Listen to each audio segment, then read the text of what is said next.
I really want my students to appreciate the human creativity, because for them to understand AI creativity, I honestly believe that they first must understand what human creativity is, appreciate human creativity, and then compare the result of human and AI outputs. Hello everyone, my name is Dr. Matthew Werwood. And my name is Dr. Cindy Burnett. This is the Fueling Creativity in Education podcast. On this podcast, we'll be talking about various creativity topics and how they relate to the field of education. We'll be talking with scholars, educators, and resident experts about their work, challenges they face, and exploring new perspectives of creativity. All with the goal to help fuel a more rich and informed discussion that provides teachers, administrators, and emerging scholars with the information they need to infuse creativity into teaching and learning. So let's begin. If you have been thinking about how you might use generative AI in your classroom, particularly when it comes to teaching creativity, then you're going to love this episode with our guest today. So today we welcome to the Fueling Creativity in Education podcast, Fuat Ramazanov, who is the director of the International Business Management Program at the Accenda School of Management, a private post-secondary institution in Vancouver, Canada. He is an advocate of experiential learning and teaching for and about creativity. As an adult educator, he is passionate about using innovative approaches to teaching that stimulate engagement and learning and boost confidence and creativity in his students.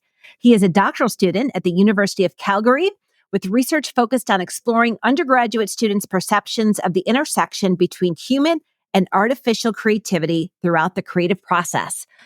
Fuat, welcome to the show. Hi, and thank you for having me, and thank you for a lovely introduction. So, Fuat, I know that you believe that much like fostering creativity in education, where there's teaching with creativity, for creativity, and about creativity, that there should be teaching for AI, with AI, and about AI. So can you tell us a little bit about each of those three things and how they relate to creativity in the classroom? This is a good question. Teaching for AI, about AI, and with AI is a new concept compared to well-known the concept of teaching for creativity, with creativity, and about creativity. And I think it's important in the era of AI to emphasize the importance of teaching creativity and AI for several reasons. The most important reason, I believe, that creativity is an important skill for the 21st century knowledge economy, and AI is becoming an important skill as well. Many researchers now predict that the future of work is about humans and machines to collaborate together. And I also believe that as we interact more with AI, it's important for us as humans to understand the outputs of artificial intelligence, and specifically generative artificial intelligence, how we will integrate these outputs in human knowledge. And it's also important to recognize bias in all of that. So that's why it's very important to teach this concept to students before they go to the work. And just to follow up on that, and I'm going to be a little bit tough because we've had a few episodes around generative AI. How do you actually teach for generative AI when it's moving at such a fast pace? For example, you referenced how to identify bias. What happens if we get to a point 12 to 15 month time where things have changed and maybe there's a new thing that we need to address? How do we deal with this pace of change that we're talking about? Well, that's a great question. So how do I teach generative AI? I first of all start a very open and honest conversation with my students in the very first class. I start by saying, okay, let's discuss how we're going to use generative AI in our course. And the very basic task that I give them, I immediately give them the job posting for the position about the course that I'm teaching. For example, if it's a project management, the job posting can be about project management. And I ask students to look into the job description and task and identify the tasks that humans can do better now and tasks where AI can help humans to perform these tasks. And that's kind of bring a very good discussion in the class.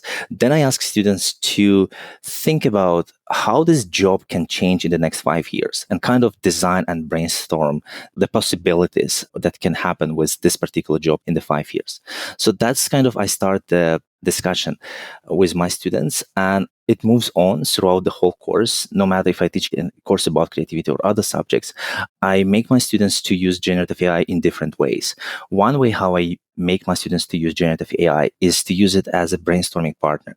I know there's been research about using AI as a brainstorming partner, but I do it a little bit differently. I grab a concept from marketing, well-known concept about developing a persona. When we develop a new product and we don't know about the preferences of users yet, we create a persona concept, which is like potential artificial user of the product. And we start researching and interviewing people about their preferences and perceptions about that product. So I do the same with my students. I ask them to develop an AI persona by interviewing and doing research about the potential preferences of that person, and use that findings of their research or interviews in designing their prompts. So I don't want them simply write any prompt. I want them to write educator prompt as if they were talking or interviewing like real people. And by the way, that can also address a concept of bias, because when we write a prompt in AI, and if you don't specify what exactly we want from AI, when we do it with persona, we can give a name to persona, we can give a gender to persona, and that kind of make it a little bit personalized approach to developing persona. So students really feel that persona is a partner in a brainstorming session. One of the things that I really like about the framework or outline that you've just shared with us is that I understand that it's experimental, because I'm sure you're modifying and tweaking these assignments based on your experience. But actually, what you're presenting to your students are very kind of real world applications and use cases of generative AI. In terms of the persona, I love the idea of being able to go and conduct research. Correct me if I'm wrong, but in essence, the students are still going out and generating knowledge about the problem. They're generating knowledge about the users who might use the product to address that problem. And then from that knowledge that they've gained, they're then developing an informed prompt for the generative AI tool. Is that correct? It is correct. So that's like a real great use case. At the back end, tell us a little bit about the evaluation piece, right? So now they've got the output. How are you guiding them through the iterative process? Do they take the persona, for example, like as is, or do they tweak or modify the persona based on that knowledge they've now acquired about the user? All right, that's a great question. But before I answer this question, you mentioned something about like assessment, something that touches an assessment. I personally believe that in era of AI, we as an educators should revisit our approach to pedagogy, to curriculum, and to assessment. And what I am trying to do in my assignments, I'm trying to follow the recommendations that came from Margaret Beeman and Rose Luckin when they said that in a time of AI, a portion of our assessment should both assess and develop personal epistemology and evaluative judgment. By personal epistemology, it's about understanding what knowledge is in order to know what it means to know something. So in my situation, I really want my students understand what creativity is in order to assess creativity from AI later. And I also want my students understand the quality of the output of AI. I try to go to the real world and speak to real people, or do research through human body of knowledge and understand how it might look like if it's created by human or generated by human.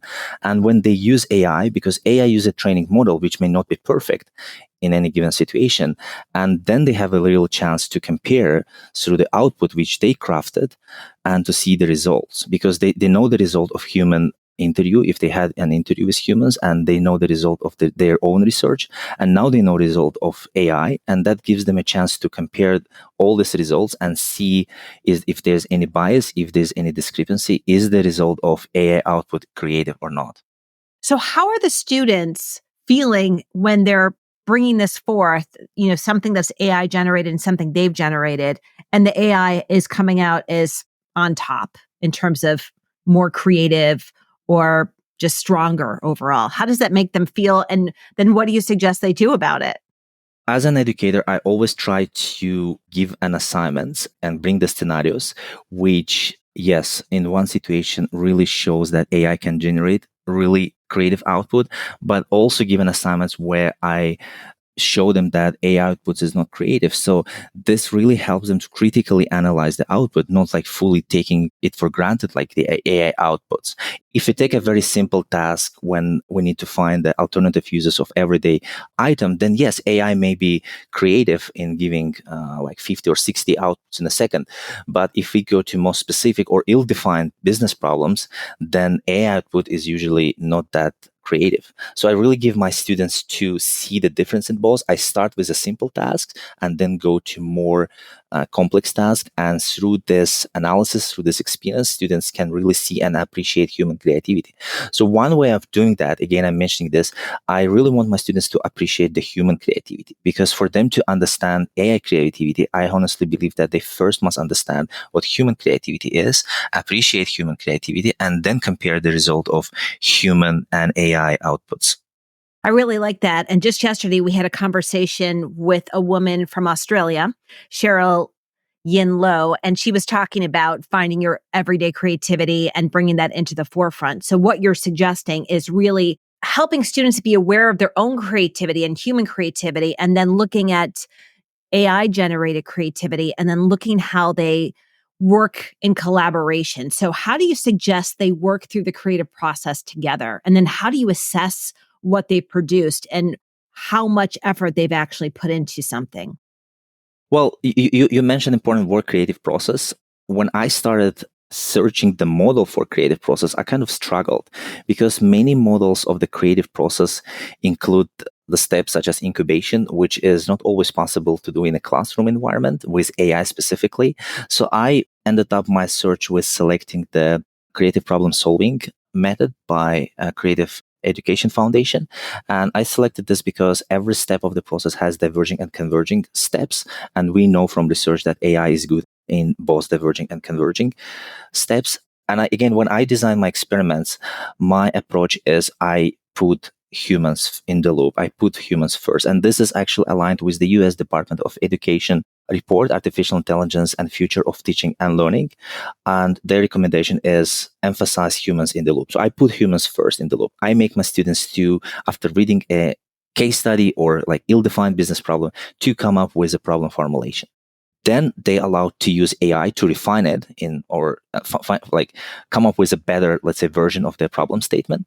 And then I started diverging phase, and I start always by making my students to do it individually in a silent mode, and I make them to record their ideas on post-it notes, and I usually ask them to record on yellow sticky notes and record at the short statements. And this is important because we know that the output of AI is typically, if not mentioned in the prompt, typically is a sentence or some long words, but it's not like 2 or 3 words, which my students usually put on yellow notes. So I make it consistent. I ask students, hey, make sure you record it as 3-4 words on the yellow sticky notes. So when the brainstorming is over, I make my students to go together and filter out the repeat results and record their fluency scores. Then I allow them to use generative AI and craft their own prompts for the same problem and generate the output.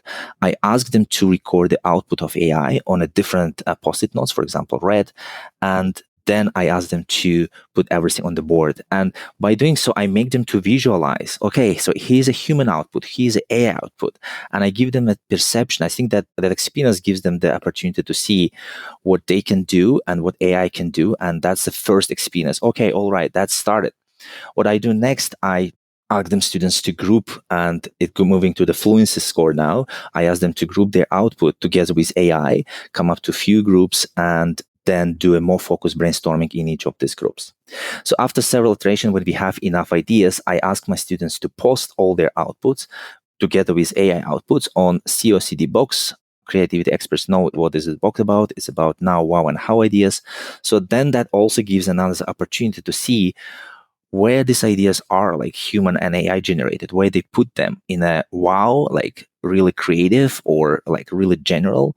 And that's how I make my students to experience the whole process. And then we select and make them to select best 3 ideas, and we continue with the next steps like evolving and trying these ideas. And then we do some PMI exercise, plus minus interesting. Again, I ask students to brainstorm pluses, minuses, and I allow them to use AI to also suggest plus, minuses, and interesting points about this idea. So I make them to use AI throughout the whole process, and making also visualizing the output of the whole process. So it's very clear for them what's happening at which stage.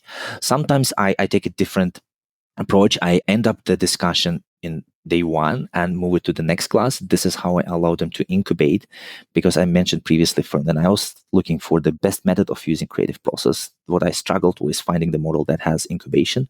Unfortunately, AI doesn't have it yet, and potentially will not have it. So that's why I make them to incubate, take a break, and come next class, and we continue brainstorming with AI again. I mean, there's lots of things I like about what you're sharing. And I'm going to kind of finish what I'm about to say with a question, trying to bring it into a K through 12 environment in a moment. But I really like that there's an element of kind of action research, a lab type component. It's not just about teaching them the process of, we're going to identify this specific action within the creative process where we're going to use AI. But it's also about that idea of comparing, the human creativity to the artificial intelligence output. Where are the best ideas being generated? How are the best ideas being generated? And you're probably just getting students to think more critically about the tools in more of a kind of research evaluative way, in addition to teaching them how to apply AI within the creative process. So I actually think there's two different things that you're doing, which I find really, really fascinating. And hopefully you're almost kind of like establishing a framework where you yourself get to kind of test each new iteration of these large language models as well. So you might get to a point where the group is typically saying, oh, look, the human plus AI model produces the best ideas, but maybe that might change next year when there's an update to one of the large language models. Now, to bring this into the K through 12 classroom, immediately, I'm thinking anyone who implements a project-based learning environment might be able to think about bringing in some aspect of what you're doing within your environment to their classroom. But the thing that I'm curious about for some educators, and I want to premise this by saying educators who might not be as familiar with AI as you, have you been experimenting with different large language models? And have you found some large language models to be better, not just in terms of their output, but more accessible to students in your classroom? I only use the ChatGPT free version that is available for public. Again, I also mindful that not all students can have access to other versions. And in Canada, I don't think we have access to other language models that may be accessible in the United States. So ChatGPT is widely accessible. So I mostly use ChatGPT for my students in my class. So when you have assignments in your class, Fuat, do you allow students in general to use ChatGPT in submitting their assignments? Not in the physical act of submitting their assignments, but in actually creating their assignments to submit. Well, I already mentioned the persona assignment. So that's how I want them to do a research in a real world or interviewing real people. That's one way. And then, yes, I'm totally fine. They need to submit an assignment and show the prompt that they designed, indicating how it's linked to their research. So that should be evident that that's part of the assignment. Another assignment that I personally like, what I do, I give students a list of ideas generated by humans and generative AI. Instead of asking them to come up with ideas, I already give them a list, let's say with 40 or 50 ideas. I'm mentioning it deliberately that this is likely, for this concept, everything has been explored. So humans and AI thought about it, and here's the list. So your goal is to come up with new ideas, another 10 ideas. And again, yes, I allow them to use AI. If you use AI in this situation and use it creatively, because this is probably a true test for creativity for AI. If they use AI creatively and can come up with new ideas, then why not? Again, what I'm testing here, I'm giving my students a chance to show their creativity or to show their understanding how to design prompts by going beyond what is known. Probably because in a theory of creativity, we can come up with new ideas by combining other ideas in an unusual way. AI may not know that, but if they as humans know that and they design a prompt in a way that make AI to combine other ideas and then show me how it's done and show the output, I'm totally fine. I accept it.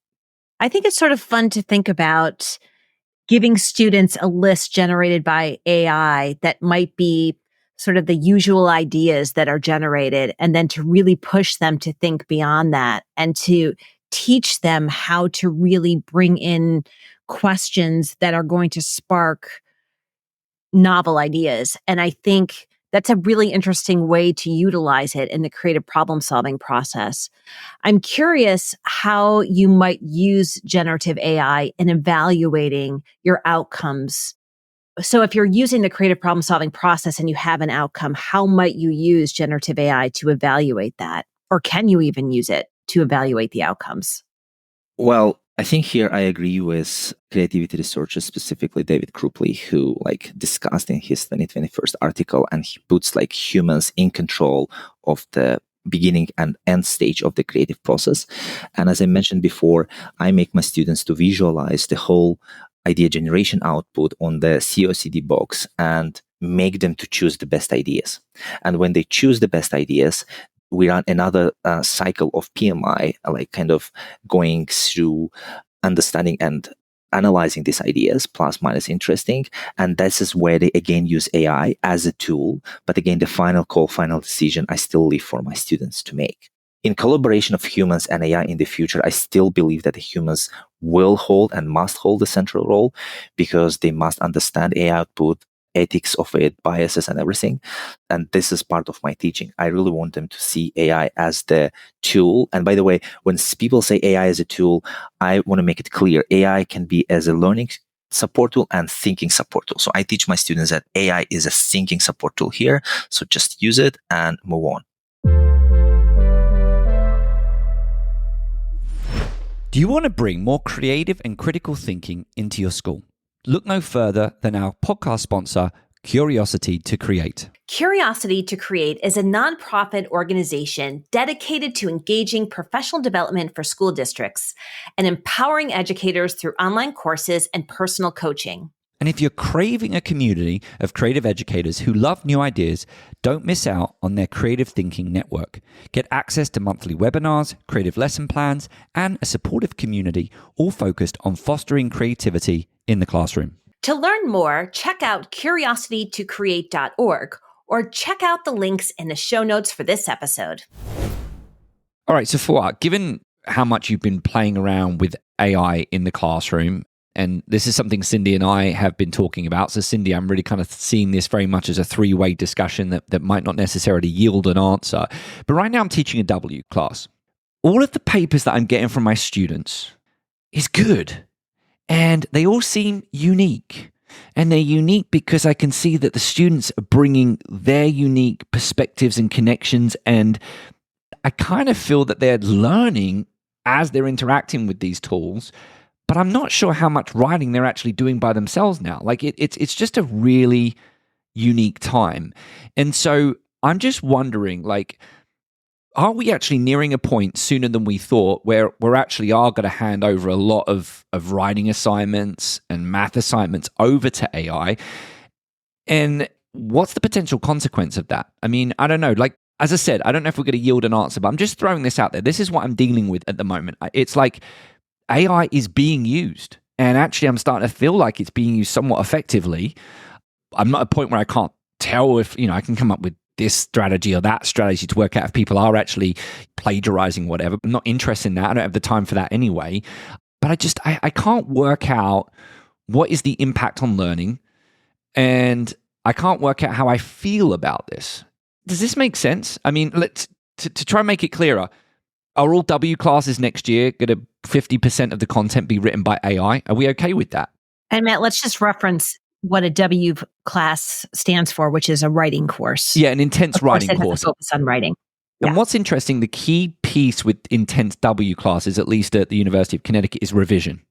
And so I'm going through and I'm revising the paper, and quite often there's revisions to be done. And if the students are revising it, and hopefully revising it by themselves, that brings up another layer of, okay, that means that they're obviously engaging their creativity, their input, their intentions, their motivations into this process.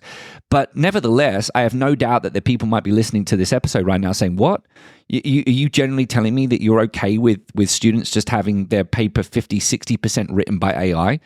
And I'm struggling with it. I just don't know what the answer is right now. Well, I think I had the same experience when I started thinking and designing my experiments because I realized that AI is here to stay and students will use it no matter what policies we put in place because ChatGPT is publicly available. So what I start thinking for myself when designing experiments, where should I focus myself? Because what is still unknown how this process of generating ideas works in AI. But what we know and what we can potentially control is the input and output of AI. And what I am doing, like in particular for with my students, when they use AI and designing prompts, another question that I ask them to reflect is why are you using this particular prompt? What makes you to believe that this prompt gives you the best output? I want my students to reflect on that as well when they using AI and writing prompt to get that output. Are you happy with this output? Is this output exactly what you expected to achieve? Is this output is something similar to what you would write as the human? So I think that reflection is important in this process. And I actually put this in my grading as well, a reflection part of that using AI, because humans need to not only use AI, but also understand the interaction with AI, and reflection really helps surface that. I practice this reflection and I read students' reflection papers, and it actually surfaces some other good recommendations. So if all educators include reflection on how humans and students use AI, I think that will be a good data for a potential research. So my answer is make students to focus and make you to evaluate their inputs and how they write and why they make decision that this prompt is good. Because when we write one prompt and when we enter 2 times in AI with like 5-second different, it gives us very different output, right? So what makes students to believe that the output that they get and put in paper is the best one? I think that's kind of question can help us to a little bit surface the answer to your question. And that's what I believe I do. And that's what I do. So the way I look at it, and I think this is a really interesting question, Matt, is if we're looking at AI as a collaboration tool and it's our ideas. So you say, I'm going to do a brain dump of my ideas of what I want to say, and then it helps you communicate those ideas in effective ways. Then I say, that's the future. I think that's one version. The second version is if you just ask, generative AI to write you a paper on how to tolerate ambiguity in business, and it just generates something and you hand it over. That's another thing. That's not positive. But if you're using it to help you communicate your ideas, I think it can be really positive. I think my biggest concern with students using this, particularly in college, is that does that weaken their communication skills when they speak to other people?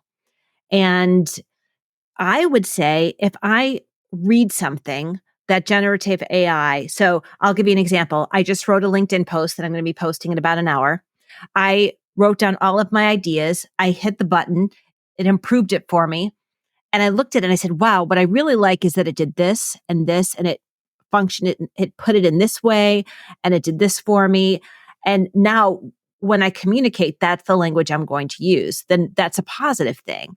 So I think it is a lot about reflection, like Fuat said, and it's here to stay. There's nothing that we can do to say, well, let's go back to the old days, because it's not going to happen, right? Yeah, and I think the phase 2, the version 2 that you referenced, I actually don't think is happening that much anymore. I mean, that is a big thing that I feel I've seen, at least in my environment, maybe 9 months ago. And I think this goes to your point, Fuat, as well. To educators out there, I think my takeaway from this conversation right now is that if the students are using it, they're going to be using it. We're at a point now where you probably don't have the bandwidth or the ability to really stop them using it or penalize them, because it's unlikely you're really going to be able to catch them the way you think you can catch them. But to the example that Fuat has really shared, it really emphasizes the fact that they need hand-holding. If in our debrief, Fuat, the thing that I'm hearing is you're hand-holding your students through this. And I think that's the most important thing. If you're educators, I'll say it again, if you think your students are using AI, it's not a case of saying don't use it. I think unfortunately it's a case of we need to handhold them and identify and teach them best ways to use it. And then Cindy, to your point, time will tell what's the impact on human development and our cognitive development in the classroom. And my gut feeling is we can't answer that. And I think I like to hope that we're not just going to dismiss that, because I think there could be some repercussions, particularly if we start seeing this practice being used, at the later elementary, middle school, because I think there's a lot of cognitive development to be had in terms of when we're engaged in writing and clarifying our thoughts. Hopefully, we're not having AI clarify our thoughts. We're having AI clarify our communication. So all good points. Need to keep pondering this. Fuat, thank you so much. I mean, what a fantastic example and playbook that you've shared for us. We are running out of time, so we do ask you to share 3 tips that you can provide to educators who are thinking about bringing creativity and perhaps creativity and AI into their classrooms. Sure. My number 1 tip is start each class with a creative warm-up activity. It can be a simple question asking to students come up with 5 ideas of using product ABC in this environment or by these users, or it can be anything that makes students to think and come up with ideas. Number 2, I suggest that make learning visual.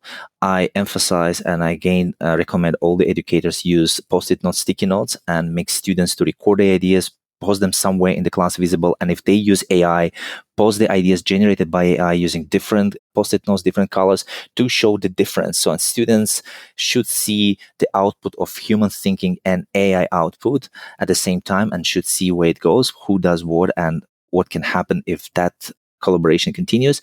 And number 3, I think I would also say that educators should experiment and create a best version of their own creative process. There are many possibilities out there right now, especially with AI. Humans input first, AI input first, or whatever. So every educator should come up with their own unique creative process. Thank you. Thank you, Fuat. And thank you so much for joining us today on this episode of the Fueling Creativity and Education podcast.